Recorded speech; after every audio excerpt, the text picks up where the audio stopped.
Hello friends, web education में आपका स्वागत है। मध्य प्रदेश जेल प्रहरी के प्रीवियस ईयर के क्वेश्चन पेपर सॉल्व कर रहे हैं, जिसमें से हमने जीके का पार्ट कर लिया है। अब हम हिंदी का पार्ट स्टार्ट करेंगे, ठीक है। और ये दूसरा पेपर है जिसका मैं सेकंड पार्ट करवा रही हूँ।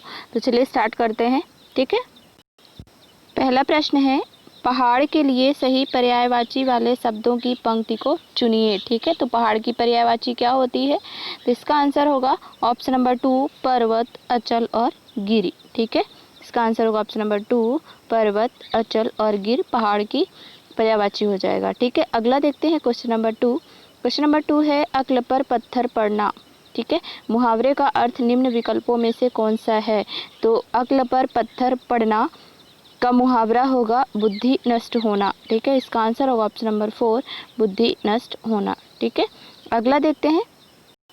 अगला है क्वेश्चन नंबर 3, पहेली सा जीवन है व्यस्त, ठीक है। इनमें से निम्न में से कौन सा अलंकार है?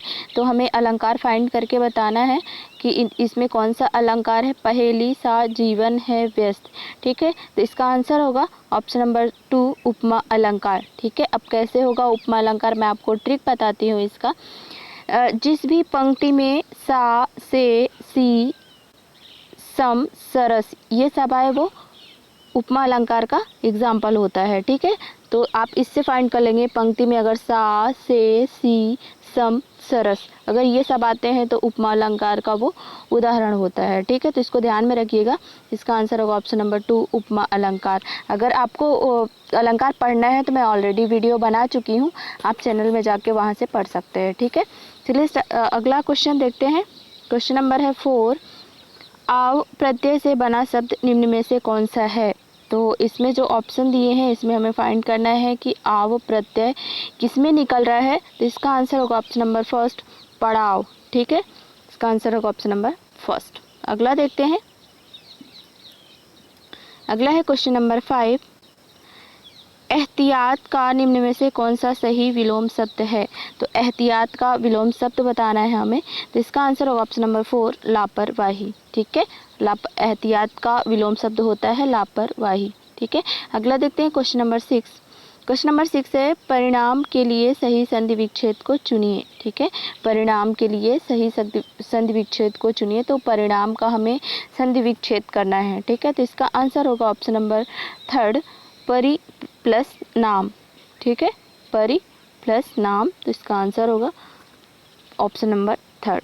अब आपको ये क्वेश्चन बताना है कि इसमें कौन सी संधि है, ठीक है। प्लीज़ आप कमेंट बॉक्स में कमेंट करके बताइए कि इसमें कौन सी संधि है, ठीक है। आपका नॉलेज और बढ़ेगा, इसलिए आप ज़रूर आंसर दें कमेंट में। अगला देखते हैं क्वेश्चन नंबर 7। क्वेश्चन नंबर 7 है, स्रोत का शुद्ध रूप निम्न में से कौन सा है? तो इसका हमें शुद्ध रूप बताना है। तो इसका आंसर होगा ऑप्शन नंबर 2, स्रोत, ठीक है। ऑप्शन नंबर 2 इसका आंसर हो जाएगा। अगला है क्वेश्चन नंबर 8, शांत रस का स्थायी भाव क्या है? तो शांत रस का स्थायी भाव होता है निर्वेद, ठीक है। इसका आंसर होगा ऑप्शन नंबर 4, निर्वेद। अगला देखते हैं क्वेश्चन नंबर 9। क्वेश्चन नंबर 9 है, प्रमाण के लिए सही संधि विच्छेद को चुनिए, ठीक है। तो प्रणाम में संधि विच्छेद करना है हमें। तो इसका आंसर होगा प्र प्लस मान, ठीक है। इसका आंसर होगा ऑप्शन नंबर 1, प्र प्लस मान। अगला देखते हैं क्वेश्चन नंबर 10। क्वेश्चन नंबर 10 है, एक रूपता का निम्न में से कौन सा सही विलोम शब्द है? तो एक रूपता का विलोम शब्द हमें फाइंड करना है। तो एक रूपता का विलोम शब्द होता है अनेक रूप, ठीक है। इसका आंसर होगा ऑप्शन नंबर 1, अनेक रूप। अगला देखते हैं क्वेश्चन नंबर 11। क्वेश्चन नंबर 11 है, जो पहले हो चुका हो के लिए एक शब्द निम्न में से कौन सा है? तो जो पहले हो चुका हो इसको हम कहते हैं भूतपूर्व, यानी कि जो पहले कार्य कर चुके हम या जो पहले हो चुका है, ठीक है, उसको हम भूतपूर्व कहते हैं। जो बाद में होगा उसे हम भविष्य काल कहते हैं, ठीक है। तो इसका आंसर होगा यहाँ पे ऑप्शन नंबर 1, ठीक है। अगला देखते हैं क्वेश्चन नंबर 12, जो ईश्वर को ना माने के लिए एक शब्द निम्न में से कौन सा शब्द है? ठीक है। तो जो ईश्वर को ना माने इसका जो एक शब्द होता है वो होता है नास्तिक, ठीक है। तो इसका आंसर होगा ऑप्शन नंबर 1, नास्तिक। ईश्वर को ना मानने वाला नास्तिक कहलाता है, ठीक है। अगला देखते हैं क्वेश्चन नंबर 13। क्वेश्चन नंबर 13 है, याक्षड़ी का शुद्ध रूप निम्न में से कौन सा है? तो याक्षड़ी नहीं होता है, ये होता है यक्षड़ी। ठीक है, तो इसका आंसर होगा ऑप्शन नंबर 4 यक्षड़ी। ठीक है, अगला देखते हैं क्वेश्चन नंबर 14। क्वेश्चन नंबर 14 है, प्रति उपसर्ग से बना शब्द निम्न में से कौन सा है? तो आपको सबसे पहले तो उपसर्ग और प्रत्यय में फ़र्क समझ में आना चाहिए कि क्या होता है, इसकी परिभाषा क्या होती है। ठीक है, मैं आपको बताती हूँ। उपसर्ग वो होता है किसी भी शब्द के पहले किसी अक्षर या अक्षर का समूह जुड़ा हो, उसे हम उपसर्ग कहते हैं। और प्रत्यय वो होता है किसी भी शब्द के अंत में यानी कि बाद में किसी कोई अक्षर या अक्षर का समूह जुड़ा हो, उसे प्रत्यय कहते हैं। ठीक है, तो इसका आंसर होगा यहाँ पे क्या पूछा है, प्रति उपसर्ग से बना शब्द, तो ये होगा ऑप्शन नंबर 4 प्रतिवाद। बहुत ही आसानी से हम फाइंड कर लेंगे। ठीक है, क्योंकि इसमें स्पष्ट रूप से दिया हुआ है प्रति उपसर्ग से रिलेटेड ऑप्शंस। ठीक है, इसका आंसर होगा ऑप्शन नंबर 4 प्रतिवाद। ठीक है, अगला देखते हैं। अगला है क्वेश्चन नंबर 15। क्वेश्चन नंबर 15 है, प्रति उपसर्ग से बना शब्द निम्न में से कौन सा है? तो फिर से उसी से रिलेटेड प्रश्न आ गया है, तो इसका आंसर होगा ऑप्शन नंबर 4 प्रतिघात। ठीक है, ऑप्शन नंबर 4 इसका आंसर होगा। अगला देखते हैं क्वेश्चन नंबर 16। क्वेश्चन नंबर 16 है, पंचतत्व में निम्न में से कौन सा समास है? तो पंचतत्व में कौन सा समास है, मैं पिछली वीडियो में आपको बता चुकी हूँ कि आप समास को कैसे फाइंड करेंगे, कैसे पता लगाएंगे कि ये कौन सा समास है। अगर आपको नहीं पता है, अगर आपने नहीं पढ़ा है, तो प्लीज़ आप जाके चैनल में समास का वीडियो देख सकते हैं। मैं ऑलरेडी ट्रिक के साथ वीडियो बना चुकी हूँ। ठीक है, तो इसका आंसर होगा ऑप्शन नंबर 4 द्विगु समास। ठीक है, वो क्यों होगा, क्योंकि जिस भी शब्द में पंचतत्व दिया है, जिसमें नंबर संख्यावाचक का बोध हो, वो द्विगु समास का उदाहरण होता है। ठीक है, तो इसलिए इसका आंसर हो जाएगा ऑप्शन नंबर 4 द्विगु समास। अगला देखते हैं क्वेश्चन नंबर 17। क्वेश्चन नंबर 17 है, हरफनमौला का सामासिक विग्रह निम्न में से कौन सा है? हरफनमौला का सामासिक विग्रह निम्न में से कौन सा है? तो इसका आंसर होगा हरफन में मौला। ठीक है, हरफन में मौला इसका आंसर हो जाएगा। और आपको ये बताना है कि इसमें कौन सा समास है। ठीक है, अगर आपको नहीं, मैं ही बता देती हूँ। वैसे इसका आंसर होगा ऑप्शन नंबर 1 हरफन मौला, हरफन में मौला। इसका जो कौन सा समास है, तो ये होगा तत्पुरुष समास। ठीक है, अगला देखते हैं। अगला है क्वेश्चन नंबर 18।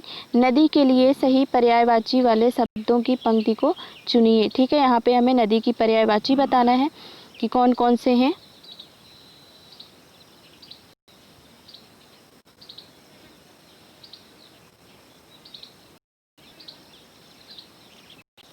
सॉरी, ये होगा नदी के पर्यायवाची होगी ऑप्शन नंबर 4 सरिता, तरंगिणी और तटिनी। ठीक है, इसका आंसर हो जाएगा ऑप्शन नंबर 4। अगला देखते हैं 19। क्वेश्चन नंबर 19 है, को तुम है घनश्याम हम, तो बरसों कित जाए, नहीं मनमोहन है प्रिय, दिर क्यों पकड़त पाए। ठीक है, आपको बताना है कि इनमें से कौन सा अलंकार है। ठीक है, आपको इसमें अलंकार फाइंड करना है। तो चलिए एक बार और पढ़ते हैं इसको। को तुम है घनश्याम हम, तो बरसों कित जाए, नहीं मनमोहन है दिर क्यों फकरत पाए।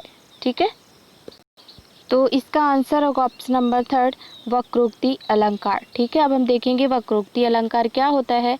तो वक्रोक्ति अलंकार वह होता है जिस किसी वाक्य के पंक्ति में किसी काव्य के पंक्ति में कहा तो कुछ आशय से जाता है, लेकिन सुनने वाला कुछ दूसरा आशय लगा लेता है, उसे हम वक्रोक्ति अलंकार कहते हैं। मैं इसका अर्थ समझाती हूँ। राधा जी कहती हैं को तुम, यानी कि कौन हो तुम। तो घनश्याम यानी कि कृष्ण जी कहते हैं कि घनश्याम हम, यानी कि हम घनश्याम हैं। तो राधा कहती हैं कि बरसों कित जाए, यानी कि जाकर तुम कहीं बरसो, यानी कि उनको ऐसा लगता है। घनश्याम का एक मीनिंग और होता है बादल, तो वो कहती हैं कि तो कहीं और जाके बरसो, यानी कि उनको लगा कि बादल है। ठीक है, यहाँ पे वो कहा तो कुछ और जा रहा है, लेकिन सुनने वाले ने कुछ दूसरा आशय लगा ले रहा है, इसलिए यहाँ पे क्या होगा, वक्रोक्ति अलंकार होगा। ठीक है, इसका आंसर होगा ऑप्शन नंबर 3। अगला देखते हैं क्वेश्चन नंबर 20। क्वेश्चन नंबर 20 है, किलकत कान्ह घुटुरुवति घुटु रुवन आवत मणिमय कनक नंद के आंगन बिंब पकड़िवे धावत। इनमें से कौन सा रस है ये, ठीक है। तो हमें अच्छे से पता चल गया होगा ये कौन सा रस है, किसके बारे में कहा गया है, ठीक है। किलकत कान घुटु रुवन आवत मणिमय कनक नंद के आंगन बिंब पकड़िवे धावत, ठीक है। माता पिता का जो अपने बच्चे के ऊपर जो स्नेह होता है वो कौन सा रस होता है, ये होता है वात्सल रस, ठीक है। यहाँ पे कान्हा जी के लिए कहा गया है, तो इसका आंसर होगा ऑप्शन नंबर 3 वात्सल रस, ठीक है। फ्रेंड्स, इसमें हमने हिंदी का सेक्शन ख़त्म कर लिया है, ठीक है। तो अब हम आगे करेंगे साइंस का सेक्शन, तो आप हमारे साथ बने रहिएगा। वीडियो को लाइक कीजिएगा, चैनल को सब्सक्राइब कीजिएगा अगर आप चैनल पे नए हैं। वीडियो देखने के लिए धन्यवाद।